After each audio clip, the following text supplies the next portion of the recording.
relever ces défis, il faut d'abord mobiliser cette jeunesse, il faut la former. Comme le président aussi aime le dire, il faut que la jeunesse soit accompagnée. Il faut qu'elle soit dans les sphères des décisions. Il faut qu'elle soit consultée pour tout ce qui la concerne. Il faut qu'elle soit présente lors de l'élaboration des politiques publiques, lors de leur mise en œuvre, lors de leur évaluation, pour qu'on puisse relever le défi ensemble. Je vais revenir un peu sur l'objectif de l'association. L'association a pour objectif de promouvoir le développement durable, promouvoir la paix et la sécurité, la bonne gouvernance, promouvoir la protection de l'environnement et la santé. La santé sans laquelle une nation aussi ne peut se développer. Voilà, donc c'est essentiellement nos objectifs. Et à travers nos actions, nous mettons vraiment le jeune au cœur de nos préoccupations, de sorte à éveiller en lui sa conscience, de renforcer son engagement citoyen, de sorte à ce qu'il joue un rôle de premier plan, un rôle stratégique dans le développement de sa nation. Et pour revenir encore, je peux dire que pour relever les défis, il faut que le jeune joue un rôle de premier plan, comme je le disais. Il faut que le jeune soit éveillé, il soit conscient, il soit formé. Et il faut qu'on l'accompagne aussi à être dans les sphères, dans les endroits où il peut jouer un rôle actif et non un rôle de second plan. C'est comme ce qu'on constate dans nos pays aujourd'hui. Nous voyons la jeunesse qui arrive à réussir, arrive à relever les défis là où nos anciens ont trébuché, là où ils ont échoué. Ça peut dire que le jeune a toute sa valeur, le jeune c'est l'avenir, c'est le fer de lance de la nation. Donc ce jeune ne peut être misérabilisé, il ne peut être en second plan, il ne peut être considéré comme une ressource vulnérable, mais comme une ressource stratégique surtout. Donc c'est notre combat de tous les jours. Il faut que le jeune joue un acteur de premier plan à tous les niveaux. Le jeune a ses potentialités, mais il a sa jeunesse qui fait qu'il doit être accompagné par les plus anciens. Ceux qui ont vécu, ceux qui ont plus d'expérience que lui, doivent l'accompagner dans son évolution, dans sa progression. Comme on dit, jeunesse aussi, il peut arriver à faire certaines erreurs, mais on ne doit pas en tenir rigueur, parce que c'est en faisant des erreurs aussi qu'il va se forger, il va se faire une carapace dure pour faire face vraiment aux grandes épreuves. Monsieur le coordonnateur de l'Union panafricaine pour le développement, quand vous regardez des jeunes qui quittent le continent pour vers d'autres continents à la recherche du meilleur vivre, le mieux-être, qu'est-ce que ça vous fait? Est-ce à dire qu'on n'a pas réellement de politiques élaborées pour prendre en charge cette jeunesse, ces bras valides-là, sous eux? Quand nous voyons ces jeunes traverser le désert, traverser la mer au péril de leur vie, ça nous fait mal au cœur parce que c'est notre ressource stratégique qui est en train de partir. Si eux partent, qui va construire l'Afrique, qui va construire nos pays et nos communautés? Ils partent également aussi parce qu'il n'y a plus ce sentiment d'appartenance à la nation. Ils constatent que l'environnement devient hostile. Ils ne trouvent plus les moyens au sein de leur communauté, au sein de leur environnement, pour pouvoir se développer. C'est pourquoi certains jeunes en manque de repères, désespérés, tentent d'aller de chercher l'Eldorado ailleurs. Pourtant, l'Eldorado existe bel et bien ici. Mais il faut que nos politiques soient mieux élaborées, il faut que soient plus inclusifs, plus prendre en compte le jeune, prendre en compte ses préoccupations, ses aspirations et ne pas prendre des décisions sans lui. Il faut le consulter, il faut le considérer. Et de sorte qu'une fois que le jeune se sentira considéré, il verra que l'environnement sera plus propice à lui parce qu'il a contribué à mettre cet environnement en place, ces politiques en place. Et nous constatons, on voit Faso Mebo que le président du Faso a lancé, on voit cet enthousiasme de la jeunesse à contribuer activement. Le jeune se sent dedans. Mais auparavant, vous n'allez pas voir un jeune aller travailler même gratuitement dans ce genre d'endroit pour l'intérêt général. Il va prendre un sac de ciment qu'il peut économiser, mettre son carburant, aller tourner là-bas. Mais de sorte qu'il se sent dans la gouvernance actuelle. Il sent que si cette situation, si dans le système dans lequel il échoue, il sait que c'est lui qui a échoué. Donc il contribue activement de façon technique en fonction de ce qu'il a pour que tout aille de l'avant. Et on voit ces jeunes sous le soleil en train d'aider, en train de mettre des pavés, en train d'aider à construire des pavés parce qu'il se sent dedans. Il veut construire son Eldorado ici. Donc c'est ce qu'on demande aux politiques qui sont mieux élaborés, prennent en compte les jeunes. Ils fassent de sorte que le jeune vraiment se sent dans son environnement et on voit que le jeune va accompagner spontanément. Donc on peut dire que l'Union panafricaine pour le développement se trouve dans la politique du président du Faso, le capitaine Ibrahim Traoré. Oui, on peut dire que l'UPD se sent dans cette politique. Est-ce que ça veut dire que de plus en plus vous êtes cité, vous êtes pris en compte, il y a des politiques réellement qui sont mises en place pour vous écouter réellement? Effectivement, puisqu'on voit à travers cette transition, à travers ce régime, qu'il y a beaucoup de jeunes qui occupent des postes de responsabilité aujourd'hui, des postes qui n'expiraient pas.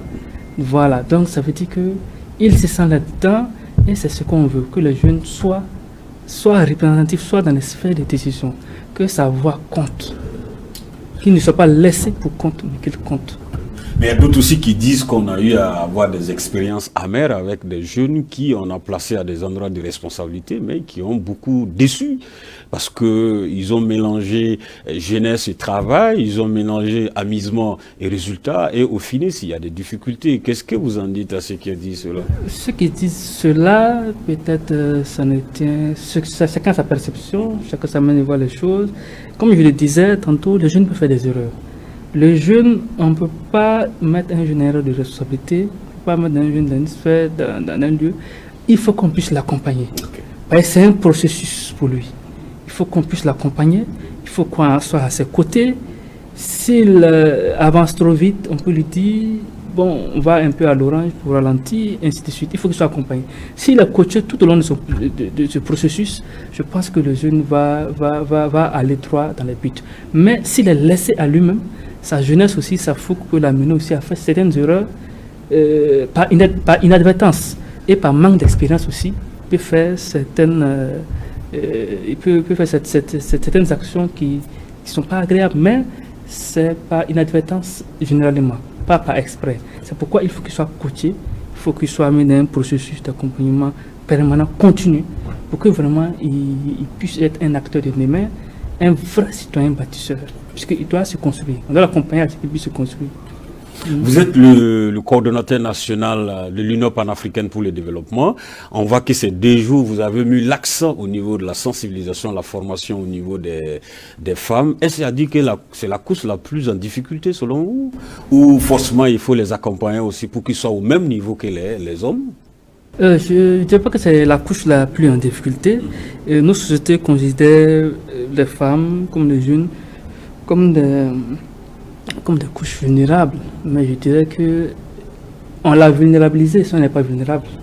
Voilà, si on la met dans les conditions, si on l'accompagne, si il y a ce qu'il doit avoir, cette couche-là est une couche stratégique sur laquelle peut s'appuyer nos pays, nos communautés pour se développer et pour aller loin. Voilà, nous mettons l'accent sur les femmes parce que d'abord la femme, c'est la mère de l'humanité. Si elle se porte bien, l'humanité se portera bien. Et nous serons en paix. Et quand on dit à un homme, la nuit porte conseil, on sait qui lui donne conseil la nuit. C'est la femme. Voilà, donc cette femme mérite toute notre attention. C'est nos mères. Voilà, donc c'est pourquoi on a mis l'accent sur les femmes. Parce que c'est la pierre angulaire de la société. On voit de plus en plus aussi, quand on parle de jeunesse, on parle de sensibilisation, on parle de formation.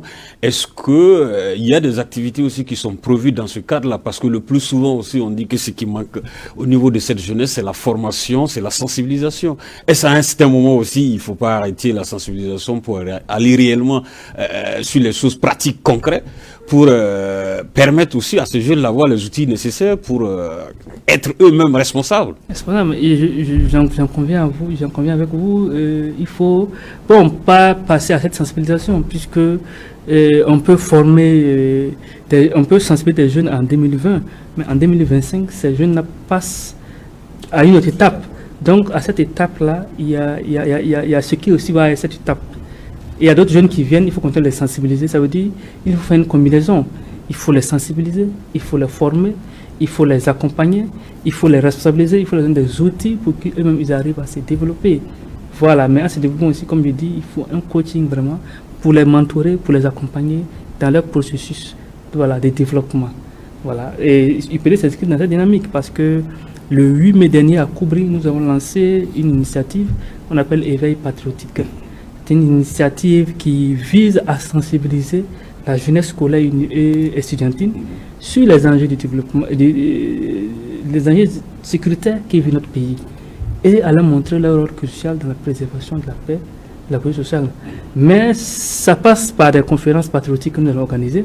Mais pour pouvoir pérenniser nos actions, on va permettre aux jeunes de mener des actions concrètes au sein des clubs patriotiques qu'on va mettre en place dans ces établissements scolaires qui vont leur permettre de pérenniser nos actions de sensibilisation et d'éducation aux valeurs civiques qu'on va leur donner pour qu'ils puissent répercuter ça au sein de leur communauté et puissent faire une sensibilisation par les pairs et même entre élèves en se partageant les bonnes pratiques et en faisant des activités socio-éducatives où on va les accompagner avec des mentors et des jeunes leaders qu'on a identifiés dans certaines localités qui vont accompagner ces jeunes à la base, ces jeunes scolaires à la base, et en grandissant peu à peu ça, ils vont intégrer ces réflexes en eux. Même au niveau universitaire aussi, nous voulons mettre ces clubs patriotiques aussi pour pouvoir accompagner les jeunes tout au long, pour que ce soit un processus du milieu scolaire au milieu universitaire. Donc la sensibilisation continue et il y a des partenaires techniques qui vont nous accompagner à développer des outils pour pouvoir les accompagner du niveau scolaire jusqu'au niveau universitaire. Donc, il peut être dans cette dynamique de sensibilisation, de formation des jeunes pour qu'ils soient des jeunes bâtisseurs, fiers de leur identité nationale, capables de défendre les valeurs de paix, de patriotisme et de solidarité. Donc, on est dans cette dynamique également. Monsieur le coordinateur national de l'Union panafricaine pour le développement, nous tirons vers la fin de l'entretien. Il y a des jeunes qui s'identifient à vous, il y a des jeunes qui vous ont pris comme les repères, les modèles. Quel message avez-vous pour eux ce soir? Le message que j'ai envers les jeunes qui nous prennent pour repères, pour modèles, c'est de continuer à avancer malgré les difficultés. Continuer à avancer, les difficultés ne manquent pas, et de transformer les difficultés en opportunités pour pouvoir avancer, d'être déterminé, engagé, et d'aller d'être toujours positif, car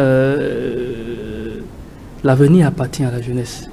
Voilà, on n'a pas le droit d'abandonner, on doit être déterminé, on doit être engagé. On aura 1000 raisons d'abandonner, il faut avoir 1000 raisons aussi pour ne pas abandonner. Parce que c'est pour celui qui dort, c'est pour lui qui s'en va.